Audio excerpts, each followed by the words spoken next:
Good afternoon, everyone, and welcome to this edition of Just Parlays. I'm Jim Williams, along with Chris King, and we're here, and we're happy to be here. See that some comments are already queuing up out there, Chris. For the exciting day for a lot of people here. It's a nice Thursday. It was kind of like a situation. I know this past week we've had a couple of, after Saturday and Sunday's crazy NFL, everybody kind of wandered back slowly to the show. It was a little awestruck. But by the way, I don't know if you heard, but Rich Eisen had a conversation yesterday with Jim Nance, and Jim, of course, was on the call of that Buffalo Bills and Chiefs game, and Jimmy reminded Rich that he had called out on the game the Buffalo the year Kansas City lost in the same kind of to New England in 2018. Right, that he thought that there should be some sort of change done, and then he said that the other night, whenever they were doing the game, that he specifically said that it shouldn't end with without the Bills getting another chance to have the ball, because he said, look, there's no question in my mind that Josh Allen would have been able to take him down and get a score. He said, because neither team was playing any defense in the last 5 minutes of that game. So, well, yeah, you have to figure both defenses were gassed by that point, especially with as wild as the last 2 minutes of regulation was. It was a track meet. Yeah, pretty much. So there's that. Hey, by the way, as you guys file in here, and I can see you're moving in quite swiftly, which is good. Don't forget to smash that like button and hit the subscribe button so you know where we are and when we're here. We're here Monday through Fridays, 1:30 p.m. Eastern time.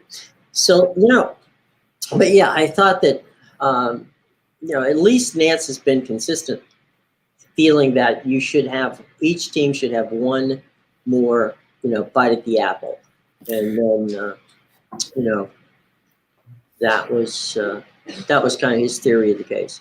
Yeah, I'll say this. I mean, I'm not necessarily the biggest fan of Jim Nance. I never have been, but the fact that he's been consistent about that and going on for 3 years now is something, as opposed to, like I've said the last couple of days, the blowhards like Lewis Riddick and Cowherd that just want to go play better defense. Well, if Kansas City had given up that touchdown with 13 seconds left and not score, they got to turn around and say, play better defense to them too.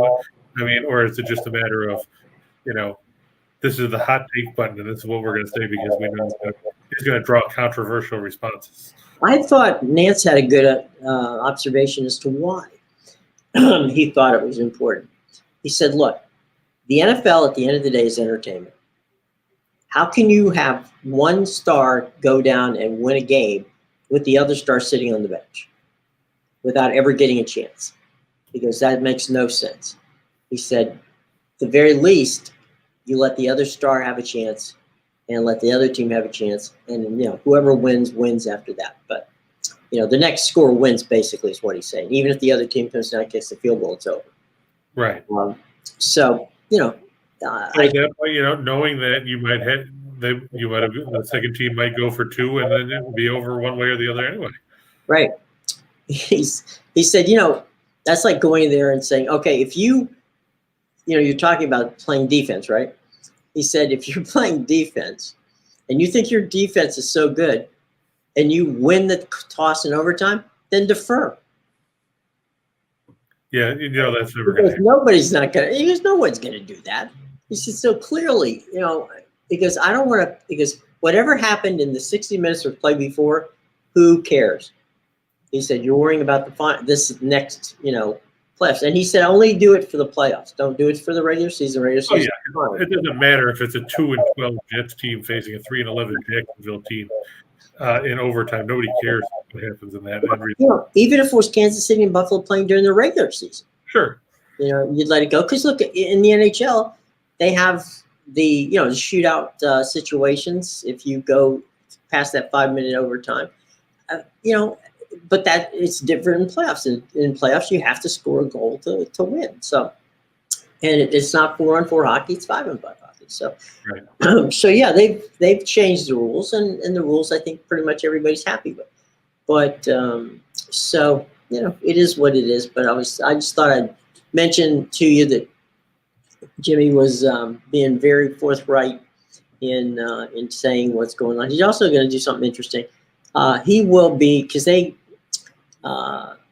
CBS kicks off their golf coverage this week from Torrey Pines. This was always a great place to watch a golf tournament over just a little north of San Diego. Anyway, he'll be calling the action from Torrey Pines from the press box at Arrowhead Stadium in Kansas City. So that'll be interesting to see that as well. So if you're a golf fan and you're watching Jim, you'll be seeing a lot of Jimmy Nance this weekend, doing a lot of work from the booth at Arrowhead Stadium. Well, before we get started on our evening worth of college basketball, NBA, all 2 games of them, and the NHL, let's talk about, we got 2 really cool promotions. You talk about parlays, right? Here's 2 parlays you cannot miss. All right, here we go. So it's BetMGM, and they have a deal with us, special to those of you who are Winners and Whiners fans. Here's the deal. You head over to BetMGM Sportsbook, select a state which you're in, hit the register button, enter the verify your personal information. When asked to enter the promo code, now this is the important part because it doesn't work without it, video winners, when they ask for the prompt, then read the offer terms and conditions before setting up an account, finish the process, set up your new sportsbook account, make a deposit of at least $10, place your first real money wager on any sports market you choose, and then if your bet wins, your winnings and stake will be given to you just as usual. Should you bet and lose, not to worry. You're going to be given a free bet equal to the value of your stake. Now, that maximum goes all the way up to $1,000. Now, the free bet will be accepted, credited to your account within 24 hours, even if you wagered on it, you've wagered on finishing. But here's the key.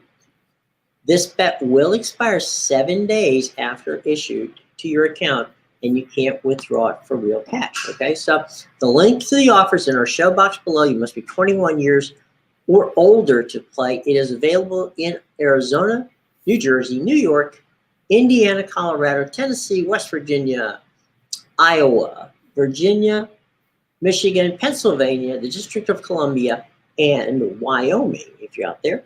And as we say always here, wager responsibly. Now, that's part 1 of our parlay bet.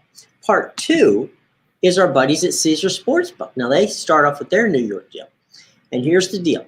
They're going to match up to $1,500 when you deposit $50 or more if you use the the promo code VIDEOWINNERS. Okay, that's VIDEOWINNERSCZR. Okay, and we have all of that information in the show box below. Now, there's a bonus thing here, and that is all the other states where Caesar Sportsbook is in, they're going to match you dollar for dollar up to $1,001. Okay, so all the information is in the show box below.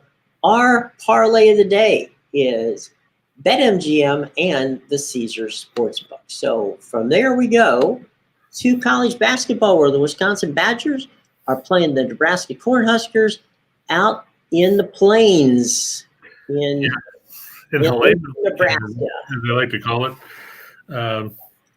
Obviously, we've faded the Cornhuskers a lot this season. There's good reason why. I mean, look at their record. They're 6-13. They haven't had a lot of success in the Big Ten either. When you break it down, they come into this one a dismal, that's right, 0-8 in conference play. Fred Hoiberg's team coming off a 78-71 loss at home to Indiana on Monday. They now have to face a Wisconsin team that's played some good basketball for Coach Greg Gard. The Badgers come in 15-3, so they were tripped up by Michigan State last Friday, 86-74 at the Kohl Center.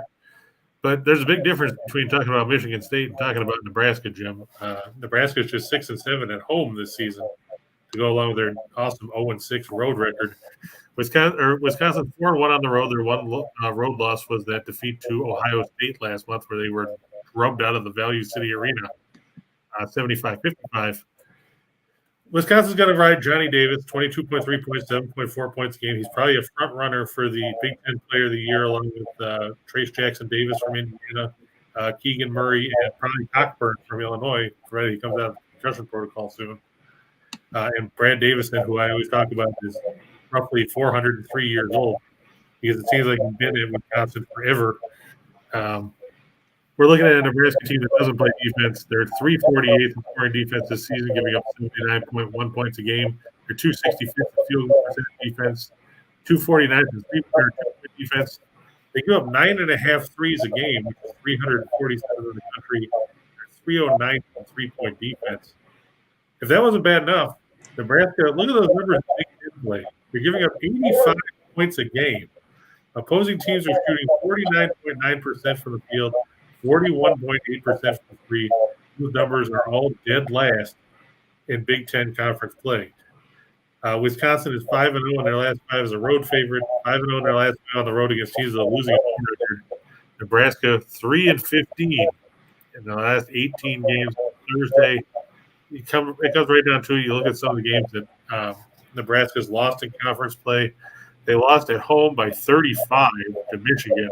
They lost to Ohio State in overtime. They lost by 10 to Illinois. They lost by 7 to Indiana. You look at their road losses. They lost by 28 at Rutgers. They lost by 27 at Purdue. They lost by 12 at Michigan State. They lost by 31 on a neutral floor to Auburn in a non-conference tilt. This team is going nowhere fast. They were 5-2 since then. The Cornhuskers 1-11. Their only win in that stretch, an 88-74 win over Kennesaw State on December 22nd. And let me tell you, nobody's telling you that the Owls are going to be a massive contender for anything playing down there in the Atlantic Sun. I don't trust the Cornhuskers to save my life. I'm going to take Wisconsin -7.5. They should win this one by probably twice that if they even show up. Let's face it, Nebraska's terrible. They can't stop anybody.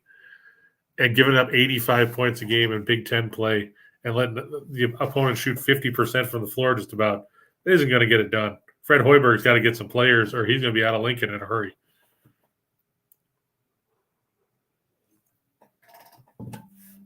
And Jim's mic's off, so I don't think he realized it. He's back. Anyway, no, I was just about to say, Nebraska's had some issues ever since they joined the Big Ten with regards to playing basketball. I think they went there thinking we're going to be good in football and, whatever happens in basketball is basketball. But unfortunately, they haven't been good at either recently, especially under what we would consider Nebraska standards. So let's move on. And I think got a good mid-major coming up next, right? Yep. We've got UNC Wilmington. They're at home, favored by 4 as they take on the Northeastern Huskies up there in the CAA. Yeah. Northeastern, it's been a down year for Bill Combs' team. They're 6-13 on the year. UNC Wilmington at 12-5. The Seahawks 6-1 at home. Meanwhile, Northeastern is 0-7 on the road this year. These two teams just met on Monday night at Northeastern. UNC Wilmington rallied for a 74-68 victory there to ring up a 9th straight victory on the season. Northeastern's biggest problem, they don't score a lot. They're 313th in scoring offense at 65.1 points a game. They're 215th in field goal percentage, 43 points. They're 277 in three-point shooting.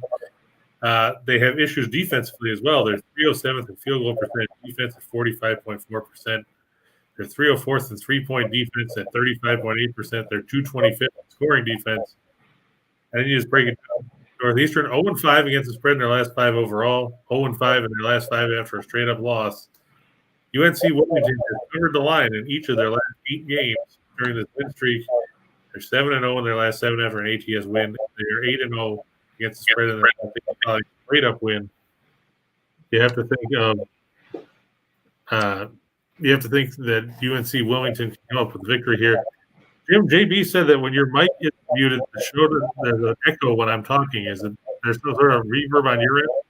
No, I don't. We had there was an area here where we've got we bring in extra sound, and sometimes it gets a little loopy, and so that's what I was trying to fix whenever I had my mic off, was the reverb coming back from another source. But thank you for troubleshooting it out there for us. We greatly appreciate it. Hey, is our buddy they're out there who went to the Caps game last night? Yep, Ryan's out there. Hey, Ryan, you got a good time there, buddy. Enjoyed the game, and your team won. So good for you. Yeah, that was one of the two hockey games that we missed yesterday. I mean, we've been on a roll this week. They're the only two we've missed this week. I think we're 14. Had 11. You had 11 and 0. Yeah. Hey, we got a like. Thank you. Greatly appreciate it. Come on, guys. You know, you're out there. We're working, trying to help you out. Help a brother out. Go over there. Let's see if we can get 10 likes in the next 10 minutes, okay? The challenge is out there.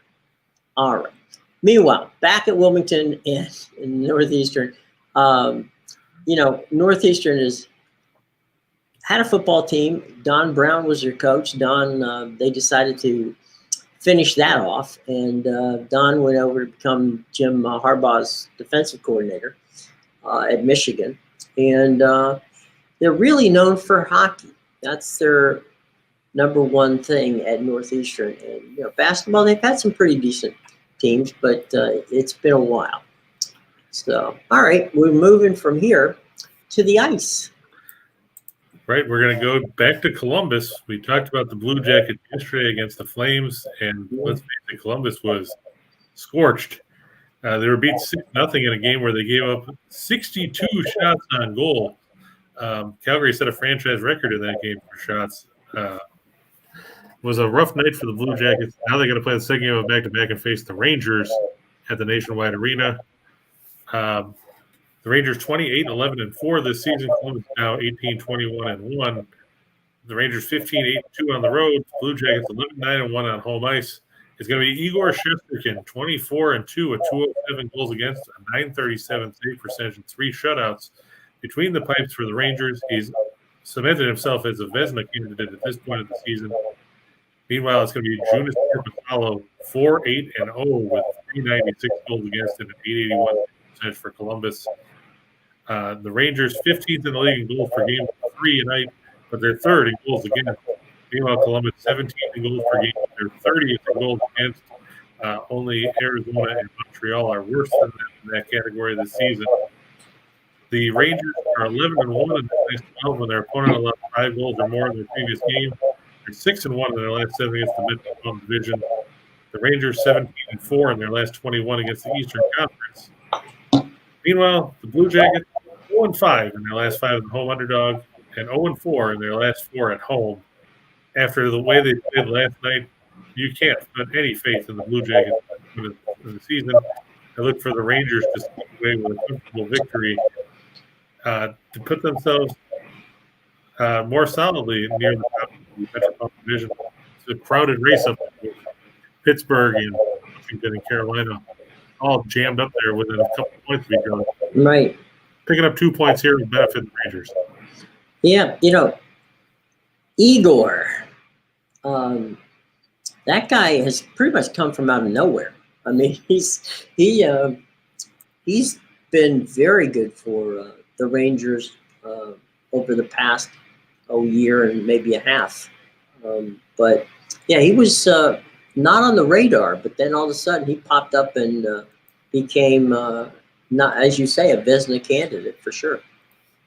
Yeah, I mean, well, before he was buried behind Lundqvist, and then Lundqvist had his health issues and everything else, and then went to Washington and didn't play. And now he's been able to take over the number one spot with Georgiev behind him because the Rangers a good 1-2 punch between the pipes. Mm-hmm. So there you go. All right, from goodbye Columbus, we're leaving, and we're going now over to. We are going to go to Montreal, the Bell Center. where the Anaheim Ducks are on the road to face the Canadiens. The Ducks 21-16-8. The Canadiens are 8-26-7. Montreal is just 5-10-1 on home ice this year. The Ducks 8-9-4 on the road. Of course, Anaheim coming off that 4-3 shootout loss last night at the Scotiabank Arena to the Maple Leafs. So they'll play the second game of back-to-back here, but there's really not much of a softer landing in the second game of back-to-back than playing Montreal. It'll be Anthony Stolarz, 6-5-1, 266 goals against, a 919 save percentage, and 2 shutouts for Anaheim against Caden Primo, 4-1 with an ungodly 4.32 goals against and an 889 save percentage for the Canadiens. Montreal, they pulled the double here, Jim. They're last in the league in goals for at 2.17 per game. They're last in goals against at 3.76. And on top of that, they only scored 2.06 goals per game at home. That all doesn't bode well. You're facing an Anaheim team that's 5-1 in their last 6 as a road favorite. They're 9-2 in their last as a favorite overall. They're 4-1 in their last 5 of the second game of a back-to-back situation. Meanwhile, Montreal 6-21 in their last 27 against Western Conference teams. 1-6 in their last 7 against the Pacific Division. And 0-6 in their last 6 playing on 2 days of rest. Let's face it, Montreal has done nothing, and they've done that well this season, but they haven't done anything when it comes to actually putting games in the win column. Even playing the second game of back-to-back and flying in for the short trip from Toronto to Montreal, I'm going to take the Ducks over the Canadians, who have been ridiculously bad when it comes to trying to put teams away this season. Well, Anaheim can leave Montreal tonight with a win, and they can stop by, pick up a little poutine if they like, and there's always good smoked meat in Montreal. And there's probably still some Tim Hortons there, even though that's true. They can go to Tim Hortons. So there's a ton of reasons for them to enjoy Montreal while they're there. And that's funny. The trip from Anaheim to Montreal is almost, not quite, almost as long as a trip from Miami to play against our buddy Bruce Boudreau up there in Vancouver. That's the longest trip in hockey here in North America. The second longest trip is Anaheim to Montreal, which is kind of equal to Tampa Bay going out to Seattle. Not Seattle, but Vancouver. So interesting little tidbits there. All right, so time to move over to the hardwood. We're going to the association. Yeah, don't worry. There's 2 games tonight, so we've got you covered with both of them. First, you've got the 76ers at home against the Lakers. The Lakers did get Anthony Davis back the other day, so it's a good boost for them. Unfortunately, that just means they've got 3 guys that want to shoot the ball every time that they're going down the floor.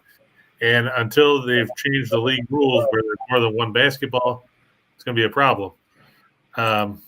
Just taking a quick look here at the injury report to see if there's anything new to talk about on that front. The Lakers, let's see. Davis is probable. Sekou Doumbouya is down in the G League. So is Mason Jones. Kendrick Nunn out with a bone bruise in his knee. For the Sixers, Seth Curry won't play with a sore ankle. Danny Green is questionable. Shake Milton is out again with a back issue. And we don't need to talk about this.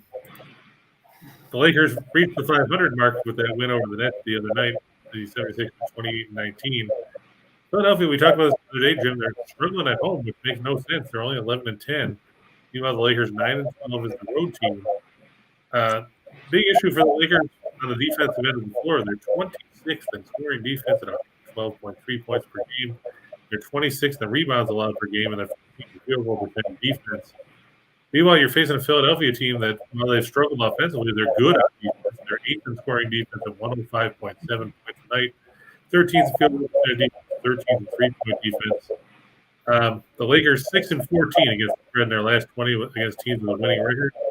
They are 7-20 in their last 27 after an ATS win. They're 0-4 against the spread in their last 4 on Thursday. Meanwhile, Philadelphia 6-0 in their last 6 after an ATS loss. 8-2 in their last 10 after allowing 100 points or more. And the Lakers is 1-5 against the spread in the last 6 meetings between these teams. You have to lean towards Philadelphia getting the win here. Davis is still going to knock some rust off that one game doesn't mean that you're back to full speed. I think that Embiid is going to cause issues for the Lakers, and they'll get the win at home. If this game were being played at the arena formerly known as Staples Center, it might be different because, of course, yesterday was the anniversary of the death of Kobe Bryant. So the really amped up passion that Laker fans and basketball in general has for Kobe, that might have propelled the Lakers by the Sixers. But on the road, ironically, in Kobe's hometown, which is right. It's we'll see. I mean, they're just not, the Lakers aren't the Lakers this year. The Lakers we normally see. So we'll see how the Sixers and the Lakers go, and it looks like Philly's got a better chance of winning this one than does the Lakers. But when they get back to LA, no doubt they definitely will celebrate the life of Kobe Bryant when they get back. But they're not there yet, so we'll see how that goes. All right, meanwhile, from Philadelphia, we move to... We get to go to Golden State, the Chase Center out there in San Francisco. And the Warriors host the Timberwolves. Minnesota's 24-23 this season. The Warriors 35-13, including a 22-4 record at the Chase Center. Meanwhile, Minnesota's 11-13 on the road. You can tell Minnesota likes to play at a fast pace. They're ninth in scoring offense at 111 points a game, but they're just 24th in field goal percentage and 22nd in three-point shooting. That's not going to get it done, especially when you're facing the Warriors, who lead the league in scoring defense at 101.6 points a game. They also lead the league in field goal percentage defense at 42.5% and three-point defense at 32.7%. So it doesn't matter where you're shooting the ball from. It's going to be an uphill battle against Golden State. On the injury report for this one, of course, Draymond Green won't play with as he comes back from that back injury. Andre Iguodala has also been ruled out with a hip issue. James Wiseman, of course, hasn't played yet this season, so he's out too. Big question mark for Minnesota. Patrick Beverly is questionable with an ankle sprain. Jalen Noel questionable with an injury as well. McKinley Wright is down with the G League, so he won't play tonight. Not that that's a big factor. Minnesota is 0-4 against the spread in their last four after a straight-up win. 0-4 in their last four in one day of rest. 0-5 against the spread in their last five on the road. Meanwhile, you're facing Golden State team that is 22-8-2 in their last 32 at home, 28-2 in their last 30 as a home favorite, and Minnesota is 0-4 in the last four meetings between the teams at Golden State. You have to think the Warriors can come up with a victory at home to win the win. Before we get to two for the money, by the way, Chris, you have a saying you like to talk about, and that is sometimes they're having such a bad night they couldn't hit they couldn't hit water from on the boat. So at the Chase Center, which is not far from the waterfront, maybe you never know that Minnesota might be able to hit the bay from the parking lot, but they're not going to be able to do it from inside. We are going to take a moment to talk one more time about our buddies and our parlay for the day of BetMGM and Caesars.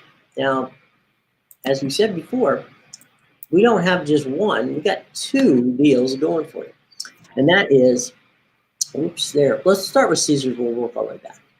Caesars Sportsbook, New York, has a big deal. They're going to match you up to $1,500 when you deposit $50 or more. Use the bonus code, and there you see it right there.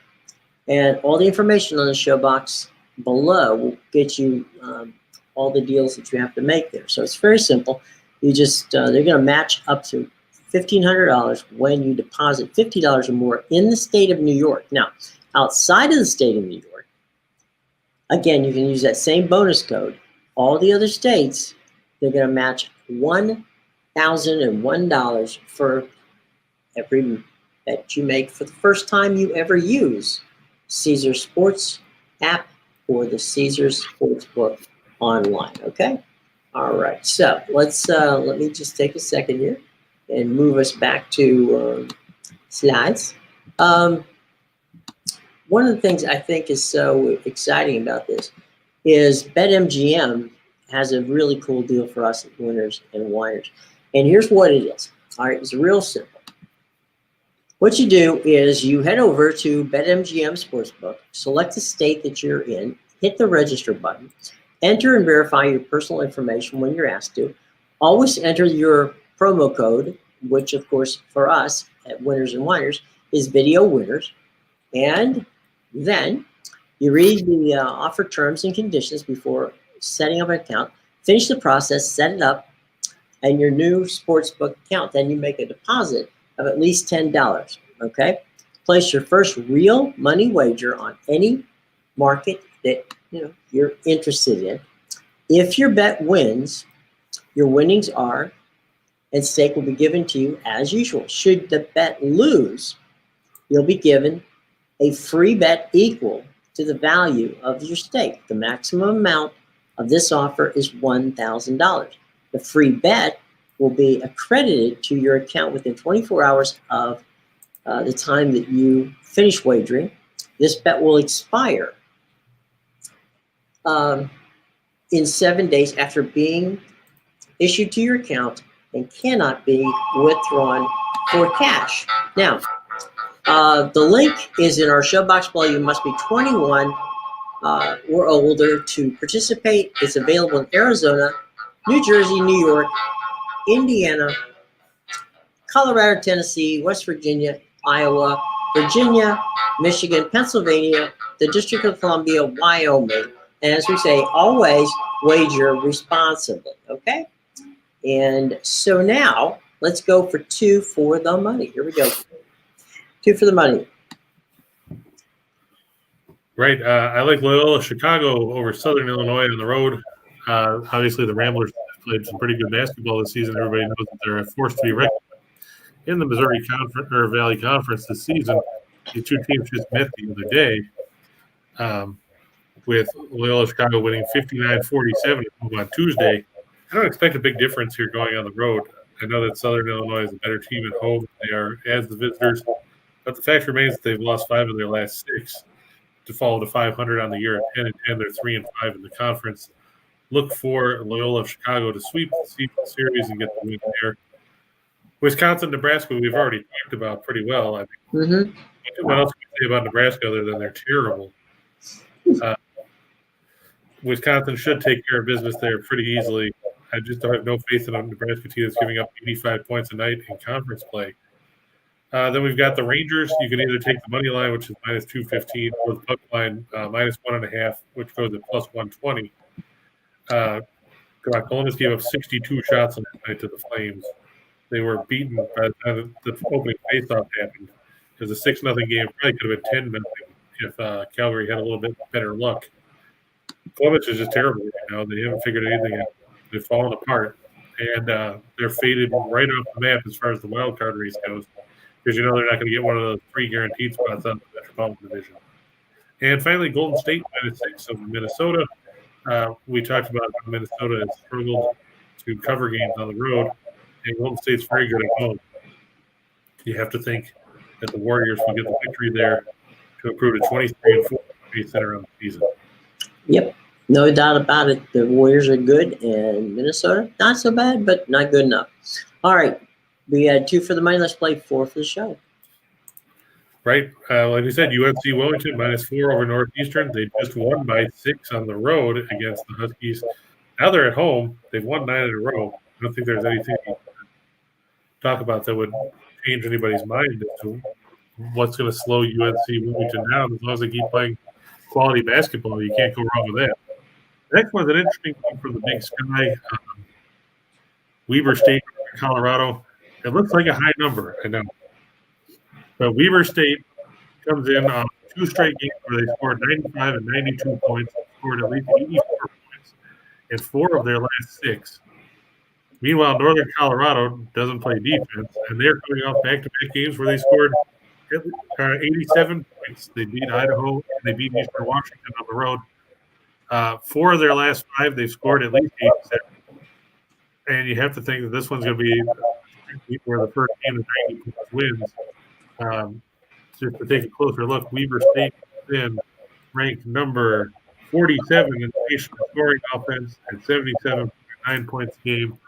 Northern Colorado is a healthy 66. They average 76.6 points a game. If you like points, the game for you, because Northern Colorado doesn't stop anybody. They're 321st in scoring defense. They don't stop anyone from shooting the ball. They give more than 62 field goals to the game, which is a lot in college, given the way that you like to believe the clock. That one goes over 158.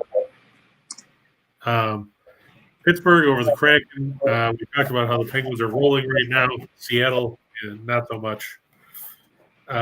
Tristan Jerry should get the start against everybody's favorite whipping post late. Philippe Grubauer is supposed to be in the pipes for the Kraken again. He's 10-16-4 with an 883 percentage and 328 goals against. Tristan Jerry, 23-7-4, a 212 goals against, and a 926 save percentage. The Penguins have too many weapons for Kraken.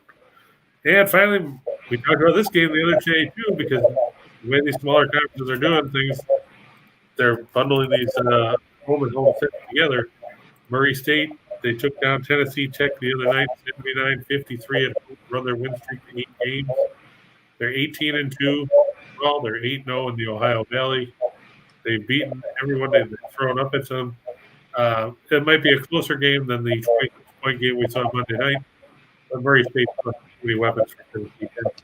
Looking for the Racers to race to a 19th win of the year and remain unbeaten in the Ohio Valley for the triumph here.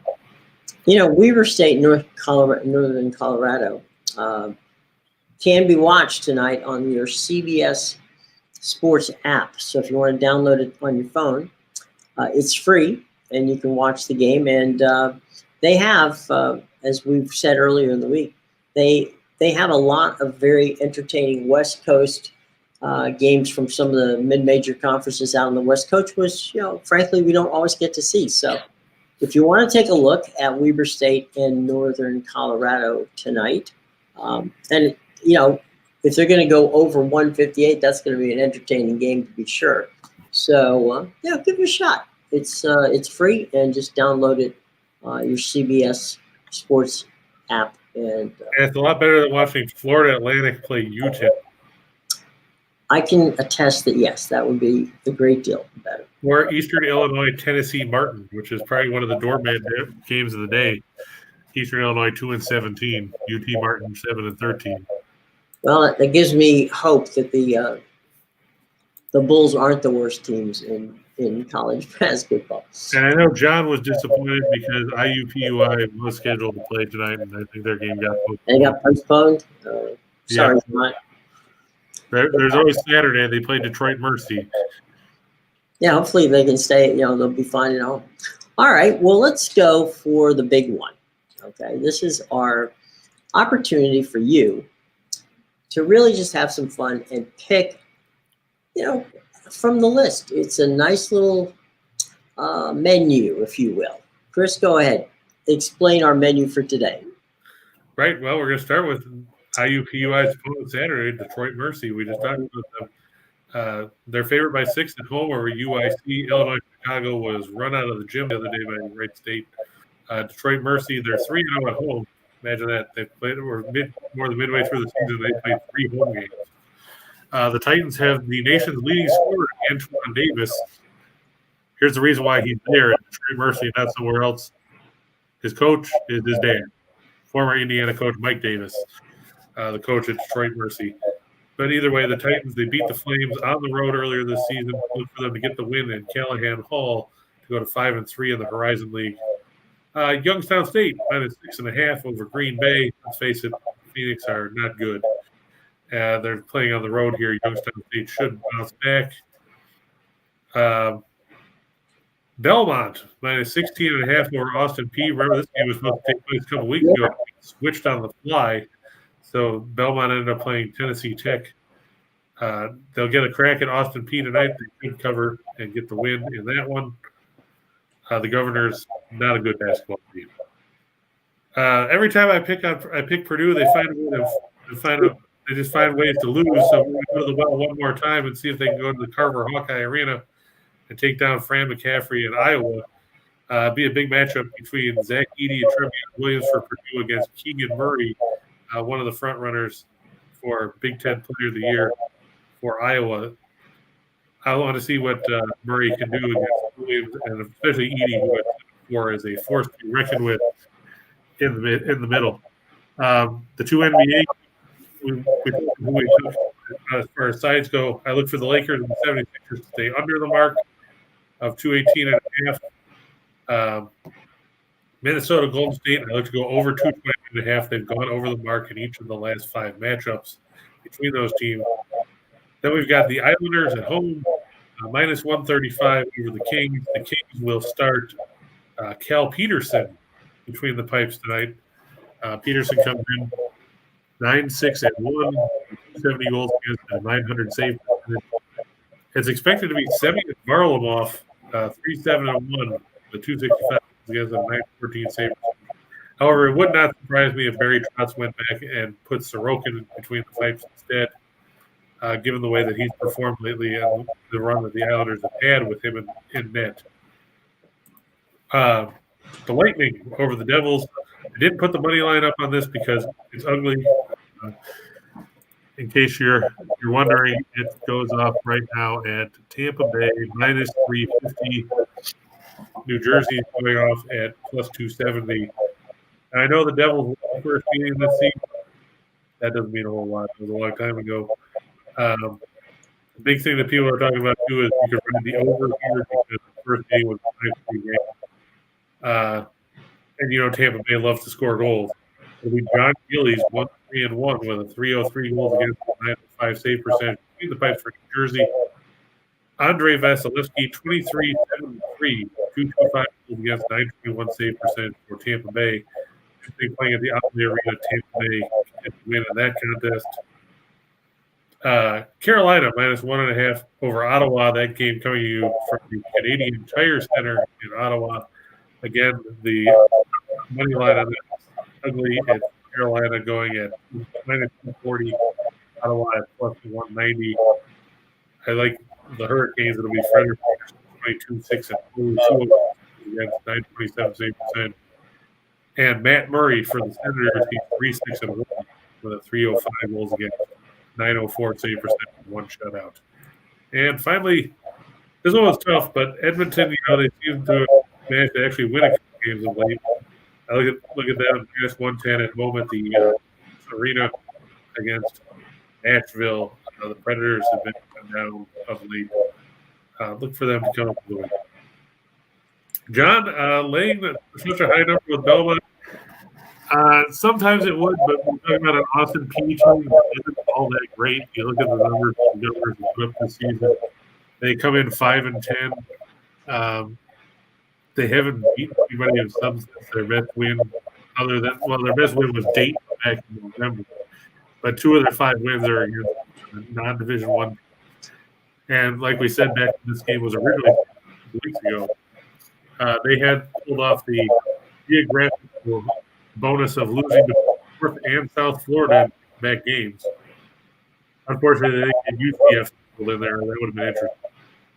But Belmont, Belmont's got a good basketball team, and outside of that whipping they took on Murray State, they've been in a lot of games. They just destroyed Eastern Illinois by 34 on Monday. They beat Tennessee Tech by 15 before that. They beat UT Martin by 26. They beat South Missouri State by 40.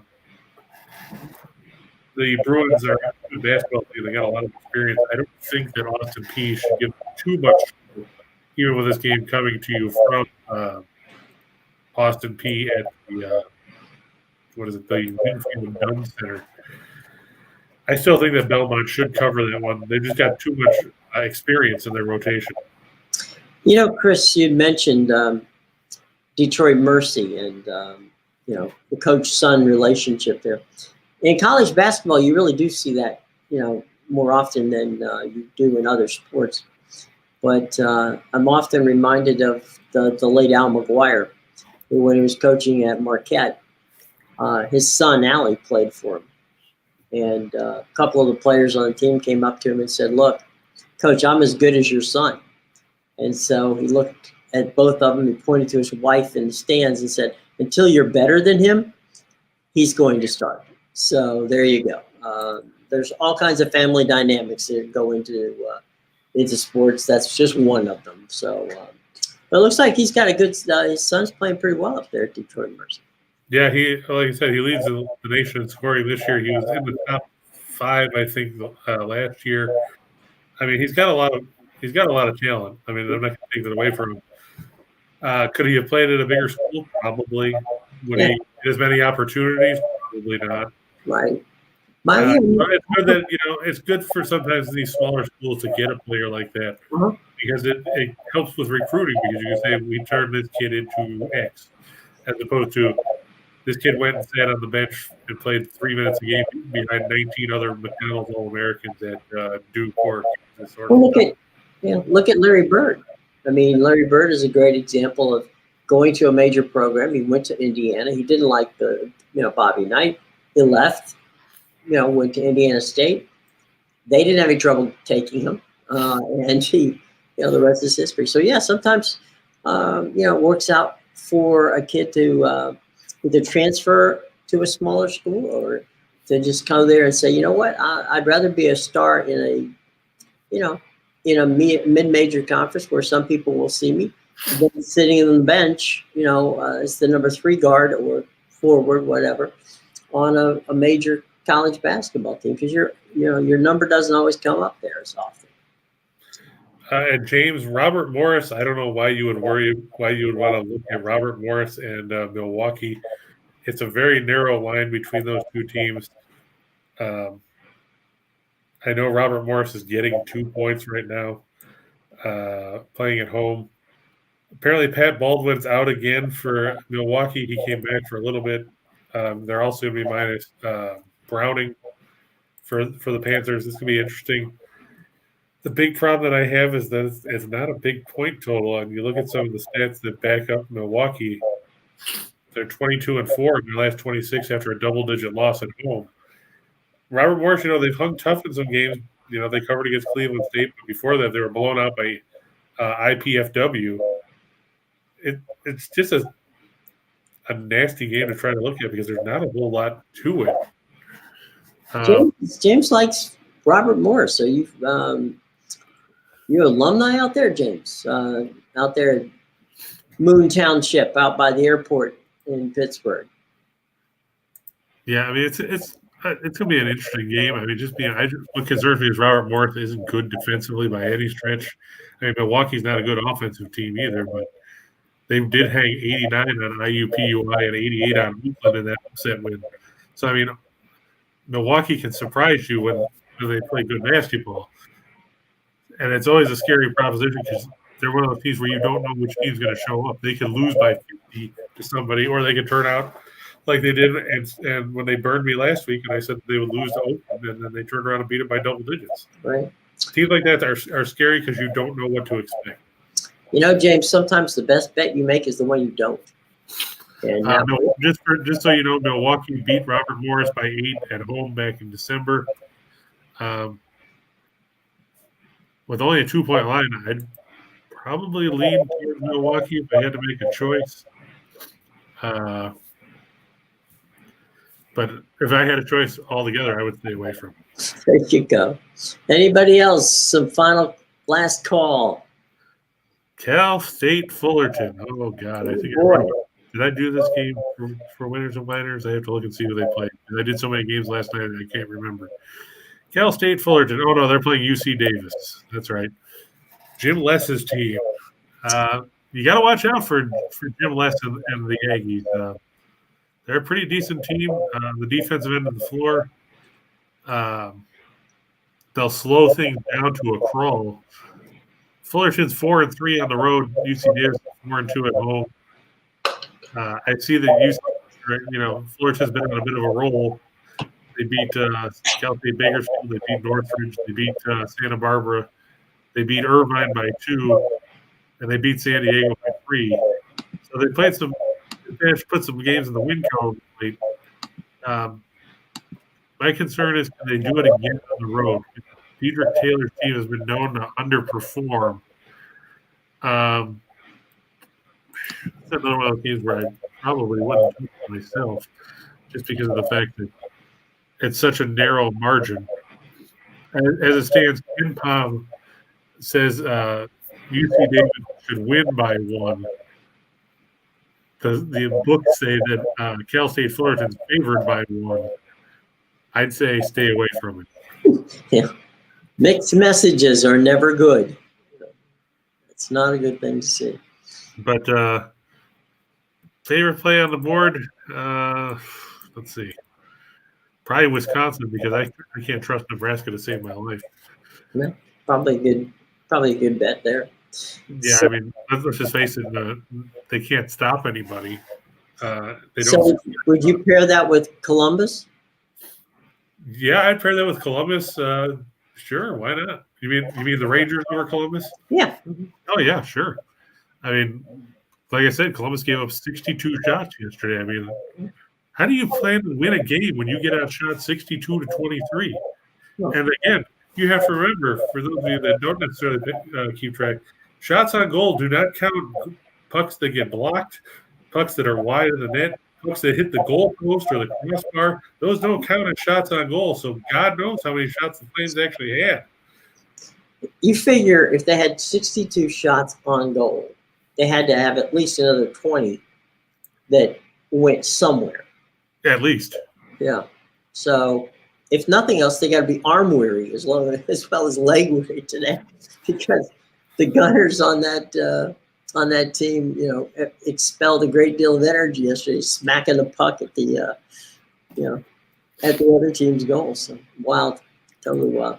Well, John, I know your gut says Nebraska plays tough, but the numbers say Nebraska is about as tough as tissue paper. Like I said, they give up 85 points a game in Big Ten play. Opponents shoot 49.9% from the field. They shoot 41.8% from 3. And when you look at it, Nebraska has not been closer than 7 in any of their 8 Big Ten losses this season. And that was just on Monday night against Indiana. Other than that, it's their margin of defeat 8, 12, 28, 10, 27, and 35. And that was against a Michigan team that everybody knows has underachieved this season, but they still gave up 102 to them. I just can't trust Nebraska. James, be careful of your gut, buddy. That doesn't always work out well. We all have those gut feelings. Sometimes, and like Ryan says, of course, if you want to play or give up the juice, you can always go Penguins Lightning. The money line one would be prohibitively bad because of the fact that both teams are hefty favorites. If you play the puck line, it's a little better. But yeah, I mean, like you said, they're reliable elite teams against crap teams, and they're both at home. Mm-hmm. But sometimes it boils down to how much you're willing to go back to books in that regard. Because well, that one you had mentioned that was prohibitive. Was it the Lightning game that the juice was big? Yeah, the Lightning's minus 350. Pittsburgh, last I saw, was pretty close to that. Pittsburgh is at minus 340. There's a lot of high numbers like that tonight around the league because there's a lot of one-sided games. So, like I said, Carolina's at minus 240. I stayed away from the Florida-Vegas game just because I noticed that Florida's announced that it's not going to be Bobrovsky and that it's going to be Spencer Knight. Mm-hmm. They set the over-under for that game at 7. Whoa. Yeah, that's crazy. All right. Any last calls, boys, before we get out of here? See anything? Going twice. Going twice. All right. Tomorrow, we shall return. We'll have a guest. We'll be talking not only about college basketball, but we'll also dip our toe in what's going to happen on Sunday over at SoFi in Los Angeles, where they will host the Super Bowl. And we'll see if the 49ers or the Rams will be the representative of the National Football Conference. And the Kansas City Chiefs are hosting Joe Burrows and the Bengals of Cincinnati in the AFC Championship game. So we will see how those two shake out. I'll give you a little preview of that as well. Anything else, Chris? Any final thoughts before we exit stage left? Well, I'm just looking at Ciderman says Walls the game time decision, and Wisconsin hasn't won a game by 7 yet. Actually, Ciderman, if you go back, Wisconsin beat Iowa by 9. They also beat Ohio State by 10, and that was just 2 weeks ago. Nebraska shouldn't pose much of a threat in this one. It doesn't matter if Wall plays or not, because he's their third option behind Davison and Davis. And I think those guys are going to have a field day inside against Nebraska's lack of quality defense, putting it generously. But other than that, it'd be interesting to see what Allison had about Florida State completely taking down the stretch yesterday against Georgia Tech. Mm-hmm. I expected better than that from Leonard Hamilton's team. Well, we'll find out tomorrow about what to expect from Leonard Hamilton's team going forward. All right, gang. Remember, at 3 o'clock, not that far from now, Scott and Scott will be back at the window, and they're right here on the Winners and Whiners Sports Betting Network, our partners in crime. So stay tuned for them. They're entertaining, and we'll say who they bet the house on last night. So from there we go. All right, for Chris King, I'm Jim Williams saying so long. We will see you 1:30 on Friday tomorrow.